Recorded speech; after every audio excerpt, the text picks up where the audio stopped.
जय हिंद साथियों, स्वागत है आपका इस यूट्यूब चैनल परफेक्ट प्रैक्टिस पर।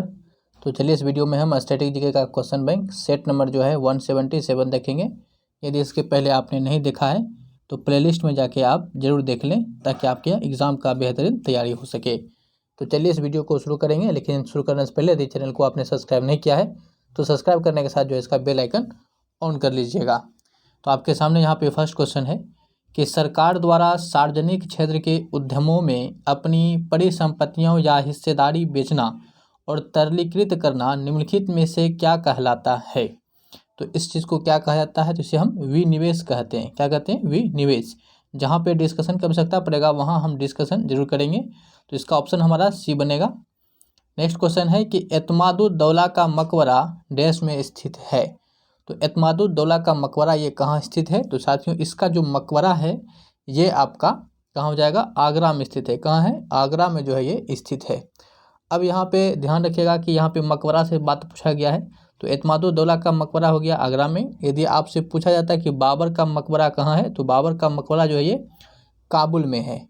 वहीं जो हुमायूं है, हुमायूं का मकबरा आपका ये दिल्ली में है। जबकि जो अकबर है, अकबर का मकबरा सिकंदराबाद में है। और जो आपका शेर शाह है, तो शेर शाह का मकबरा जो है सासाराम में है। वहीं जो है आपसे ये भी पूछा जाता है कि जो जहांगीर है इसकी मकबरा कहाँ है, तो जहांगीर के मकबरा जो है ये लाहौर है। और जो शाहजहाँ है, तो शाहजहाँ का मकबरा भी आगरा में ही स्थित है। जबकि जो औरंगजेब है इसकी मकबरा जो है आपका ये दौलताबाद में है। तो ये मकबरा से संबंधित क्वेश्चन था, तो आप इतना को रिवाइज कर लीजिए, याद कर लीजिए। वीडियो पसंद आए तो इसको लाइक करना बिल्कुल भी नहीं भूलिएगा। चलिए नेक्स्ट क्वेश्चन देखते हैं। क्वेश्चन आपके सामने क्या है कि निम्नलिखित में से कौन सा प्रावधान भारत के संविधान के अनुच्छेद 368 के दायरे से बाहर संसद के दोनों सदनों और सामान्य बहुमत द्वारा संशोधित किया जा सकता है। तो कौन सा प्रावधान है जो कि ये किया जा सकता है इसके तहत संशोधन? तो इसका सही आंसर बनेगा जो आधिकारिक भाषा है उसी के द्वारा ये किया जा सकता है। अब साथियों यहाँ पे इसका तो हमारा ऑप्शन ए बन जाएगा करेक्ट, लेकिन यहाँ पे बात आ रहा है थोड़ा सा किस चीज़ का, तो संशोधन का। तो संशोधन के बारे में थोड़ा आप जान लीजिए। देखिए संशोधन की जो प्रक्रिया है ये लिया गया है आपका दक्षिण अफ्रीका से जो है इसको लिया गया है। वहीं जो संविधान के भाग यदि पूछे तो ये संविधान के भाग जो है 20 में आता है संविधान का संशोधन। और अनुच्छेद यदि पूछे तो अनुच्छेद जो है 368 के अंतर्गत आता है। ध्यान रखिएगा कि जो पहला संशोधन हुआ था वो 1951 ईस्वी में हुआ था, जिसमें कि 9वीं अनुसूची जो है आपका ये जोड़ा गया था। ठीक है। नेक्स्ट क्वेश्चन है कि अलकनंदा और पिंडारी नदियों का संगम स्थल निम्नलिखित में से कौन सा है।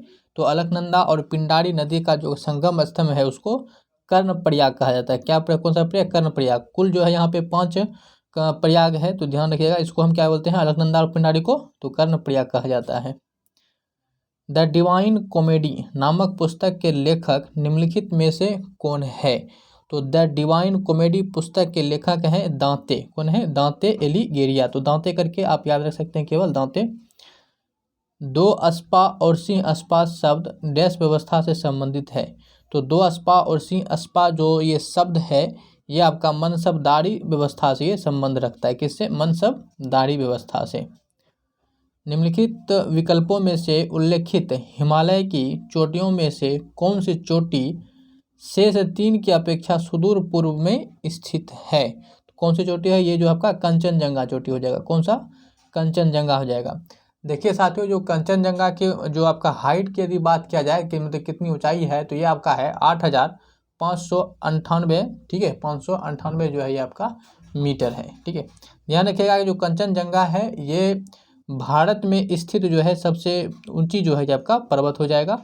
और जबकि यहाँ पे यदि भारत का पूछेगा तो आप बोलेंगे ये केटू है। केटू को जो है गोडविन ऑस्टिन कहा जाता है, जो कि भारत का सर्वोच्च शिखर जो है वो केटू है, जिसको कि गोडविन ऑस्टिन के नाम से जाना जाता है। यूँ यदि आपसे पूछा जाता है कि भारत में स्थित कौन है, तब ये कंचनजंगा। गोडविन ऑस्टिन भारत का है, लेकिन भारत में स्थित इसको फिलहाल नहीं ऑफिशियल ढंग से माना जाता है। रही माउंट एवरेस्ट की बात, तो माउंट एवरेस्ट के बारे में ध्यान रखिएगा। ये विश्व की सबसे ऊंची चोटी जो है वो माउंट एवरेस्ट है। ये सभी जो है हिमालय के ही अंग हो जाएंगे, ध्यान रखना है। अब यहाँ पे जो है आप ध्यान रखिए कि सबसे अधिक ऊंचाई कौन है।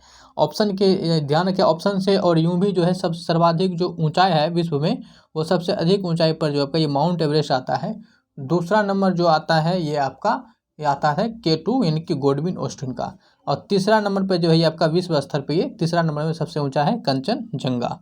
तो इस तरह से भी आपको ध्यान में रखना जरूर चाहिए, ठीक है। और त्रिशूल भी, ये भी जो है आपका एक ऊंचाई ही है, पर्वत शिखर ही है। त्रिशूल जो है ये आपका समझिए कि 15वां नंबर पे यूँ आता है, 15वां नंबर पे। इसका जो है 7000 लगभग ऊंचाई है। निम्नलिखित में से किस घटना के दौरान जो है तिलक स्वराज निधि का निर्माण किए जाने की घोषणा की गई थी? तो तिलक स्वराज निधि का निर्माण जो है कब किया गया था? तो ये जो है आपका क्या गया था, असहयोग आंदोलन के दौरान। कब? असहयोग आंदोलन के समय में किया गया था, ठीक है। चलिए आगे देखते हैं। अब यहाँ पे जो है साथियों आपको ये पता ही होगा कि जो सविनय अवज्ञा आंदोलन था ये कब हुआ था? तो सविनय अवज्ञा आंदोलन जो हुआ था ये 1930 ईस्वी में हुआ था। जबकि असहयोग आंदोलन जो है ये 1919 ईस्वी से चला 1922 ईस्वी तक। ये जो था चौरी चौरी कांड के कारण इसको हटा दिया गया था। बंगाल विभाजन ये कब हुआ था? बंग भंग, तो ये हुआ था आपका 1905 ईस्वी में। और इस समय जो वायसराय थे वो करजन था, ठीक है। हजार द्विवेदी महल कहाँ स्थित है? तो हजार द्विवेदी जो महल है ये आपका पश्चिम बंगाल में स्थित है। कहाँ है? पश्चिम बंगाल में। पश्चिम बंगाल की राजधानी जो है ये आपका कोलकाता है, ठीक है। वहीं झारखंड की यदि राजधानी बात कीजिए तो ये रांची हो जाएगा। असम की राजधानी दिसपुर है, जबकि बिहार की राजधानी जो है पटना है। नेक्स्ट क्वेश्चन देखिए क्या है। प्रत्येक 12 वर्षों के अंतराल पर मनाए जाने वाला बाहुबली महात्स्याभिषेक महोत्सव नामक उत्सव निम्नलिखित में से किस स्थान से ये संबंधित है? तो बाहुबली जो महामस्तिष्काभिषेक महोत्सव है ये कहाँ पे मनाया जाता है? तो ये जो है आपका सरबन बेलगोला में रहता है। कहाँ पे? सरबन बेलगोला में। सरबन बेलगोला कहाँ पड़ता है? तो ये आपका पड़ता है कर्नाटक राज्य में, ठीक है। कहाँ पड़ता है? कर्नाटक राज्य में पड़ता है। चलिए आगे देखिए। आगे आपके सामने क्वेश्चन क्या है कि सांची के स्तूप में देश तोरण या द्वार हैं जिन पर जो है बुद्ध के जीवन की विविध घटनाओं का व जातक का चित्रण किया गया है। तो कितनी जो है द्वार है सांची के स्तूप में, कितना द्वार है ये आपको बताना है। तो सांची के स्तूप में जो है ये आपका 4 द्वार है, ठीक है। सांची का स्तूप आपसे पूछा जाता है किस राज्य में है? तो ये जो है आपका मध्य प्रदेश में है। भारतीय अर्थव्यवस्था की राजकोषीय नीति के संदर्भ में आर्थिक उत्पादन यानी आउटपुट में से निविष्ट यानी इनपुट घटाने पर निम्नलिखित में से क्या प्राप्त होता है? तो ये GVA प्राप्त होता है, GVA, ठीक है। निम्नलिखित में से किस टीम को ब्राजील के फुटबॉलर जीको ने प्रशिक्षण दिया है? तो किस टीम को जो है ब्राजील के फुटबॉलर जीको के द्वारा प्रशिक्षण दिया गया है? तो ये दिया गया है FC गोवा को। किसको? FC गोवा को। संविधान, भारत के संविधान के अनुच्छेद देश के अंतर्गत भाषाई अल्पसंख्यकों हेतु राष्ट्रीय आयोग का गठन किया गया। तो किस अनुच्छेद के तहत जो है ये राष्ट्रीय आयोग का गठन किया गया? तो ध्यान रखिएगा कि ये जो है आपका अनुच्छेद 350B के तहत जो है राष्ट्रीय आयोग का गठन किया गया। कुल साधन उत्पादकता उत्पाद और निविष्टों के भारित औसत का देश होती है। ये क्या होता है? तो इसके औसत का जो है ये अनुपात होता है। ये क्या होता है? अनुपात। मार्केश्वर जो है मार्कंडेश्वर मंदिर समूह को प्रसिद्ध रूप से देश के खजुराहों के नाम से जाना जाता है। तो मार्कंडेश्वर मंदिर को जो है ये किस रूप में जाना जाता है? तो इस चीज़ को जो है ये विदर्भ के खजुराहो मंदिर के नाम में इसको जाना जाता है।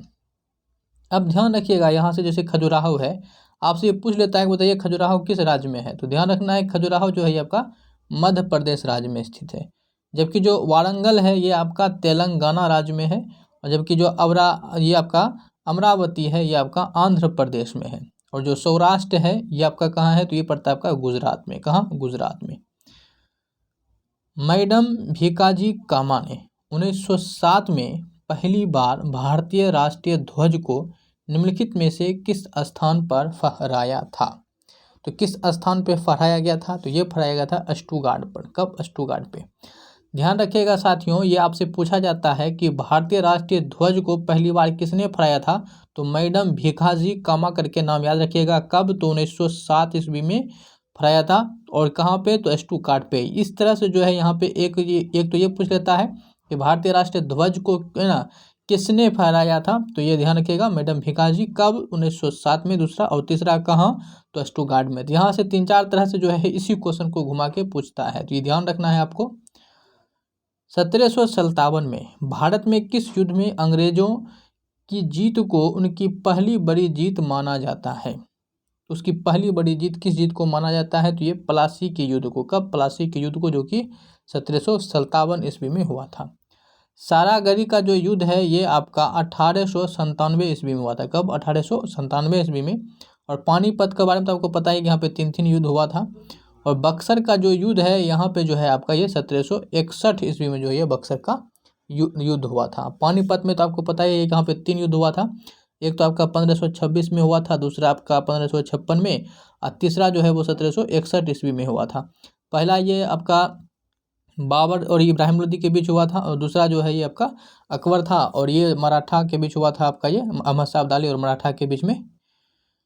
चलिए आगे यहाँ पे क्वेश्चन देखिए कि पादप कोशिका का केंद्रक एक जेली जैसे पदार्थ से घिरा होता है जो डैश कहलाता है। तो पादप कोशिका का जो केंद्रक होता है वो किस चीज़ से घिरा होता है ये आपको बताना है। तो इसको जो है हम कोशिका द्रव कहते हैं। क्या कहते हैं? कोशिका द्रव से जो है ये आपका घिरा होता है। ठीक है, अब यहाँ पे थोड़ा रही बात कोशिका से, तो ध्यान रखिएगा साथियों, जो कोशिका शब्द है इसकी खोज जो है, कोशिका का खोज सबसे पहले रॉबर्ट हुक के द्वारा किया गया था। जबकि रॉबर्ट हुक के द्वारा किस कोशिका का खोज किया गया था? तो ये तो मृत कोशिका खोज किया गया था। वहीं जो जीवित कोशिका का खोज है ये आपका ल्यूवेन हुक के द्वारा किया गया था। ठीक है, निम्नलिखित में से कौन सा स्थल प्राचीन भारत में कुत्तों के पालन का प्रमाण है?